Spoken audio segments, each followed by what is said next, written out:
Okay, so Doc in the Radio has recently been in the, not really headlines, but maybe like the second or third thing down from that.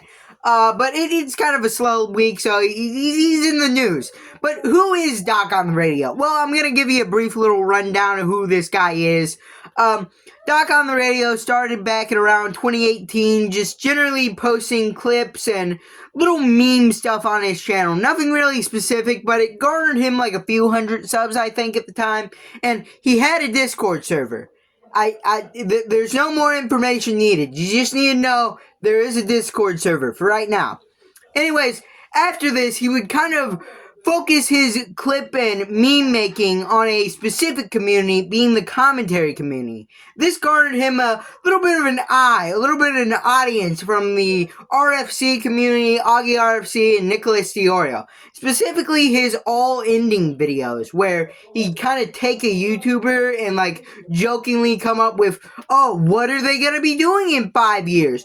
They were pretty funny videos, and the people that were targets of them mostly took it as a joke. At least the few that the few that watched them.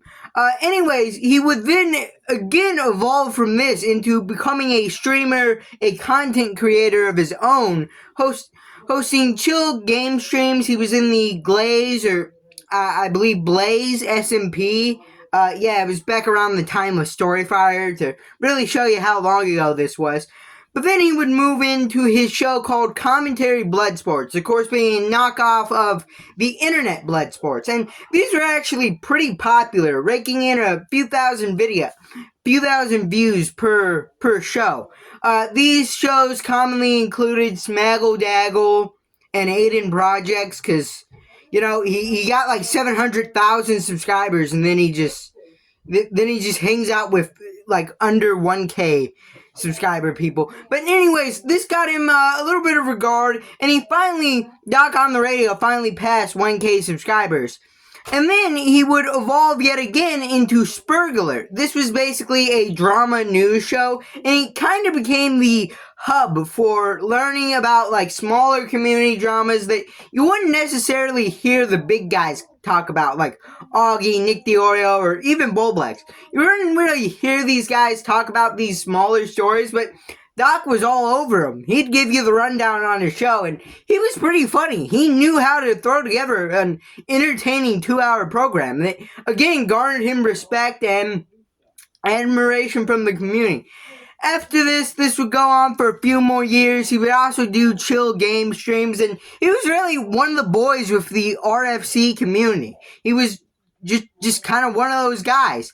But then he went into education, he went into college, and he had to take a quick break from YouTube. I believe this was a 4 or 5 month long break.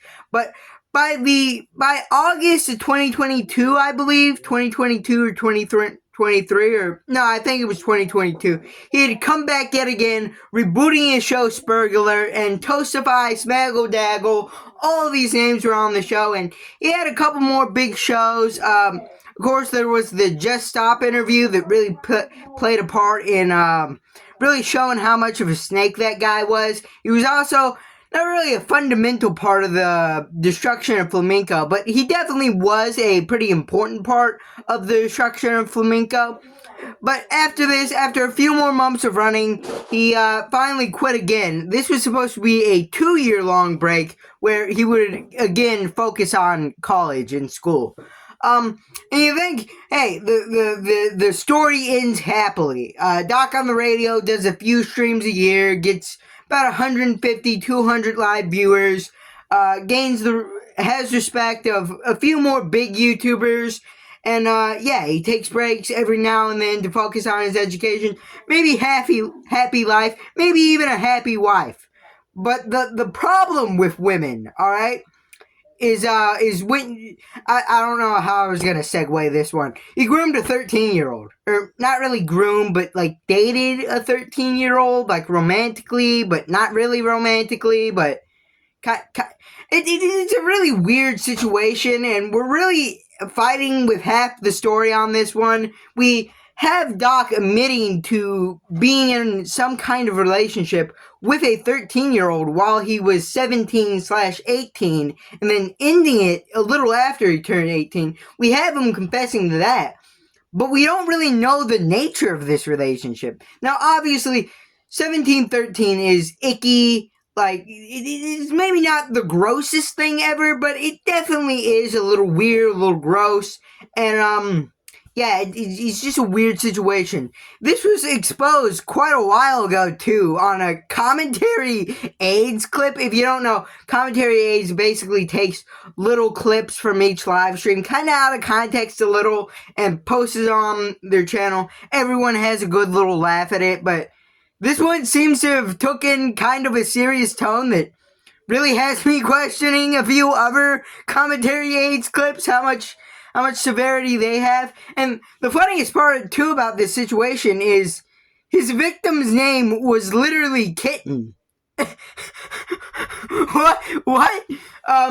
So, yeah, there's a few funny moments in this situation, but honestly, it's just really sad because this is really wasted potential. This guy knew how to throw together, I've said this before, but he knew how to throw together an entertaining show, and he was getting respect. He was getting some of the numbers, and he genuinely had a promising career, but he didn't really throw it away because these are actions from before he really started streaming, but it kind of all caught up with him, so it's just kind of a really sad one to look over.